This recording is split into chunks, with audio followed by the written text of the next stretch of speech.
E aí Jesus fala assim, olha, o Pai que está no secreto, que vê no secreto, aliás, ele te recompensará. O seu Pai que te vê no secreto, te recompensará. Aleluia. Quem tem intimidade com Deus, não se envergonha dele. Pelo contrário, essa pessoa se humilha na presença do Senhor, e a Bíblia diz que os humilhados serão exaltados. Quem tem intimidade com Deus não se envergonha, reconhece as suas fraquezas, não tem coragem de se despir emocionalmente. Eu não estou falando de se despir da sua roupa, mas de se despir emocionalmente, de escancarar o coração diante de Deus, reconhecer a nossa incapacidade, as nossas fraquezas, as nossas limitações, reconhecer o nosso pecado. Quem tem intimidade com Deus não se envergonha dele. A Bíblia fala, irmãos, em Gênesis capítulo 2, verso 25, que o homem e a sua mulher viviam nus e não se envergonhavam. Não se envergonhavam. Gênesis 2:25 diz que o homem e a mulher estavam nus, mas não sentiam vergonha um do outro. Por quê? Eles tinham intimidade. Eles não tinham receio nenhum em se expor um ao outro. Eu, como marido, e a pastora Alessandra como esposa, nós passamos por problemas como qualquer outro casal. Mas o nosso relacionamento, ele vem amadurecendo ao longo dos anos, a partir do momento em que nós temos coragem de expor as nossas fraquezas, as nossas debilidades, as nossas limitações um para o outro. Homem e mulher estavam nus e não sentiam vergonha. Então nós temos aprendido essas coisas e temos melhorado como casal. Tá? Não chegamos assim a um nível top, sênior, mas já melhoramos muito como casal. Nós nos casamos muito jovens, eu tinha 20 anos, ela tinha 18 anos, então nós viemos ao longo desses 32 anos de casados, aprendendo muitas vezes assim, com os erros, né, com os nossos erros, observando os erros das pessoas, mas nós temos aprendido sobre isso, de expor, de abrir o coração um para o outro, de compartilhar os sonhos, os projetos, os anseios, um com o outro. E temos sido coluna de sustentação um para o outro. Então, aquele que tem intimidade não se envergonha. Nós também temos que ser assim diante de Deus. Não adianta eu chegar diante de Deus encobrindo as minhas fraquezas.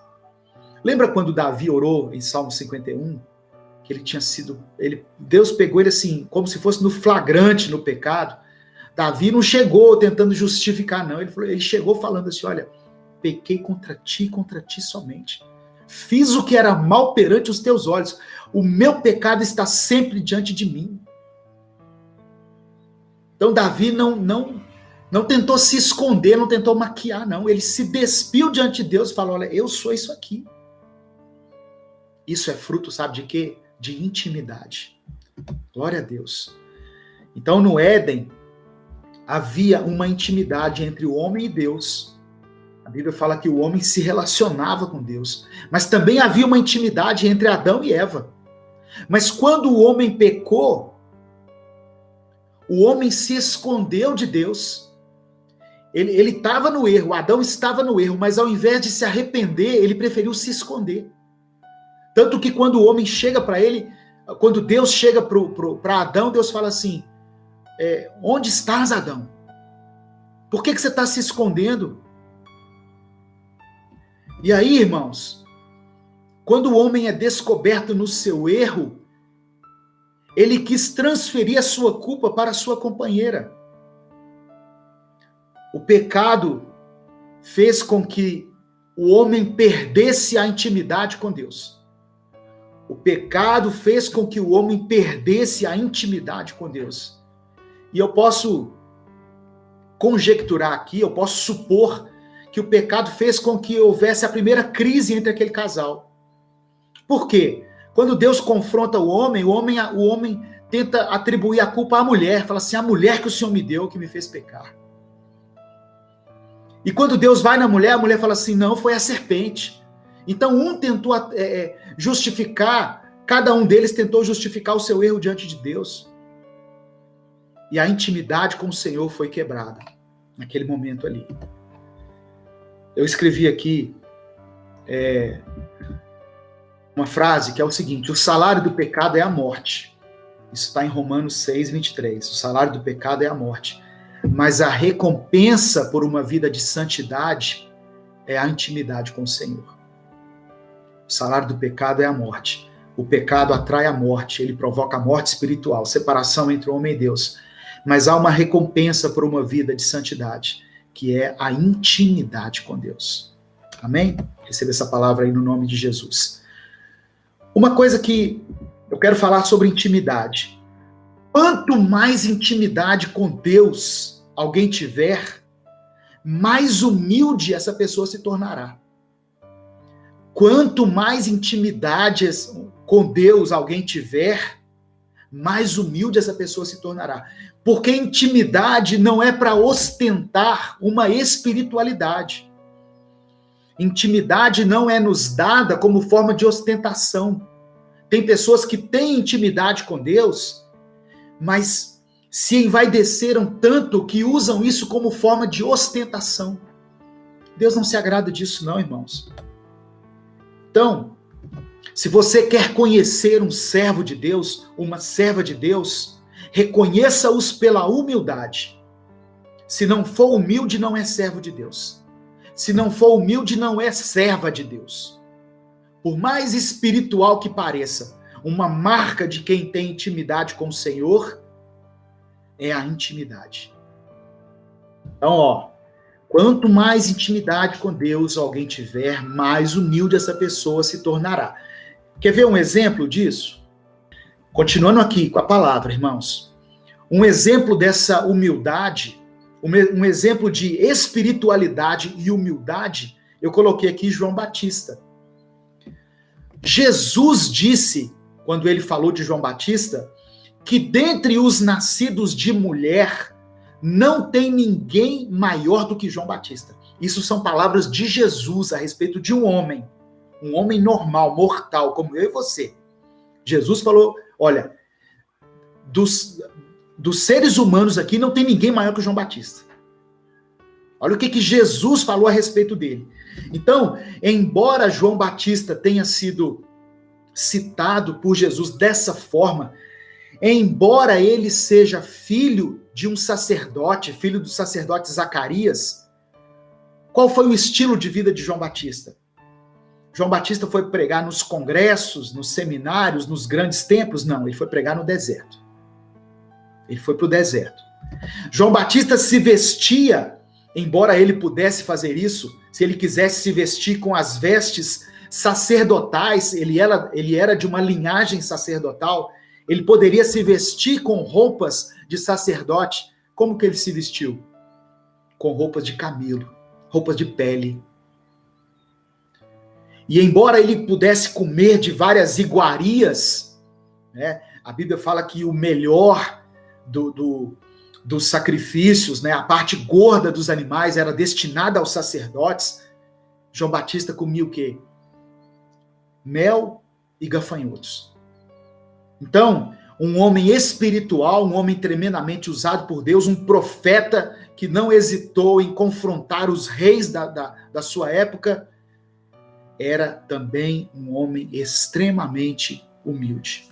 Então, intimidade anda junto com humildade. E quando a intimidade se torna um problema? Quando eu estava preparando essa mensagem, Deus me levou a refletir sobre isso. Às vezes a intimidade pode se tornar um problema. Como assim, pastor? Não é quanto mais íntimo, melhor? Sim, mas se você souber o valor dessa intimidade. Às vezes, como casal, né? Eu tô falando de casal agora. De tanta intimidade que nós temos, a gente passa a não valorizar mais essa intimidade, essa presença um do outro. Estão entendendo? Às vezes você se torna tão próximo de alguém que a presença dele se torna comum para você. Ah, não, fulano tá aí. O Espírito Santo, ele tá aqui todo dia mesmo. Se a gente orar de 2 pessoas aqui, Jesus vai estar com a gente. Mas e aí? Nós nos tornamos íntimos, e essa intimidade foi conquistada na cruz do Calvário, que nós não valorizamos essa presença. Excesso de intimidade, ela pode provocar esse desleixo, sabe? Não. Falando desculpa. Falando de relacionamento entre casal. Eu tô em casa, eu me visto de qualquer jeito. Um jantar, tá aproximando aqui o Dia dos Namorados, né? Aí no Dia dos Namorados, dia 12 de junho, eu vou vestir uma bermuda rasgada, vou vestir aquela camisa do vereador, porque é mais um dia com a minha esposa. Não deixe que a intimidade cause esse efeito, eu estou procurando a palavra certa aqui, esse efeito de relaxar, sabe? De não valorizar. Então a intimidade, ela precisa levar você à convicção também de quão preciosa é a presença da outra pessoa, no caso aqui de Deus. Nós não podemos nos acostumar, banalizar a presença de Deus, ou a presença de quem nós amamos. Eu tive, durante esses dias, esse final de semana, eu tive a visita da minha filha. Tinha mais de 6 meses que eu não via a minha filha. Ela veio por ocasião do aniversário dela, a Gabriela Oliveira. Mais de 6 meses que eu não a via. Então nós fizemos assim de tudo aqui para ela, do bom e do melhor aqui na minha casa.